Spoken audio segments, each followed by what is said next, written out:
Hello, my name is Kevin Vio, and I'm presenting on behalf of myself, Mohammed Hayat, and Matthew Myers. We are three residents at Vanderbilt, and we are presenting a case entitled Disseminated Blastomycosis, a complication of illicit cocaine use. So as we all know, blastomycosis is a fungal that's endemic to North America and most prevalent around Mississippi and Ohio states. It's commonly seen as an isolated lung infection, but it can also present with dissemination to other organs, including the bones, skin, and central nervous system. When you see a patient with blastomycosis, it's always important to review their risk factors, including their occupation and other recreational exposure.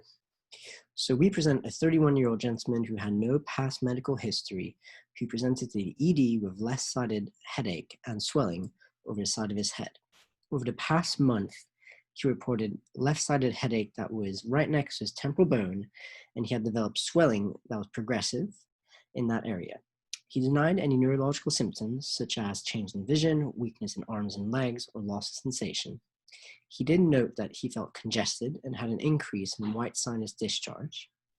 Reviewing his social history, he had been incarcerated for 4 years and had never traveled abroad. He was an active smoker and regularly admitted to snorting cocaine. On my exam, there was visible left-sided temporal swelling without erythema. The swelling was tender to palpation. The neck was supple, and he had no signs of meningismus. The rest of his exam, including cardiovascular, respiratory, abdominal, and neurological examination, were all unremarkable. The pertinent labs was that he had a white blood cell count of 9.8, an ESR of 120, and a CRP of 116. His HIV was negative. CT of the head and sinuses demonstrated a lytic lesion of the left parietal cavalium extending into the adjacent epidural space and temporal muscle.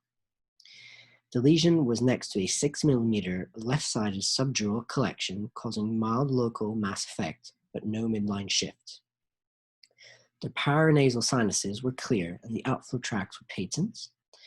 The CT scan was followed with an MRI, which showed an enhancing mass next to the temporalis muscle belly, extending through the parietal bone and into the epidural space. Due to concern for malignancy, he also had a CT of the chest, abdomen, and pelvis performed, which showed multifocal ground glass opacities, mixed density nodules, and cavitary nodules throughout both lungs. A broad workup was sent, including fungal studies, both in the urine and in the serum. As those were pending, he underwent an FNA, which subsequently came back as positive as broad-based budding yeast.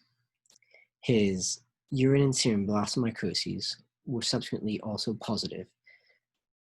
He was diagnosed with pulmonary and extrapulmonary blastomycosis. The patient was started urgently on IV amphotericin, but before this, he had a lumbar puncture done to rule out involvement in the central nervous system. After 2 weeks of induction therapy, he was transitioned to voriconazole. Although the DLP had been negative, there was concern that there might be an extension into the central nervous system or that he was a high risk for this. Voriconazole has slightly better CNS penetration than itraconazole, which is normally the drug of choice. The patient was discharged after 2 weeks of induction therapy on the amphotericin, and he was seen in ID clinic, at which point he was doing well, and the plan had been for 12 months of IV voriconazole. Normally, inhalation of blastomycosis spore take up to 30 to 45 days of incubation. It's most commonly seen in immunocompetent individuals, and it is not considered to be an HIV-defining illness or an AIDS-defining illness. There have been medical reports in the literature to suggest that cocaine use might be related to blastomycosis infection, and there appears to be a growing number of reports. We felt that this was an interesting case because the patient's only risk factor had been his cocaine use. To conclude, this was a 31-year-old gentleman of no past medical history, prior cocaine use, who came in with left-sided headache and swelling and subsequently found to have pulmonary and extrapulmonary blastomycosis. I hope you enjoyed our presentation, and thank you very much.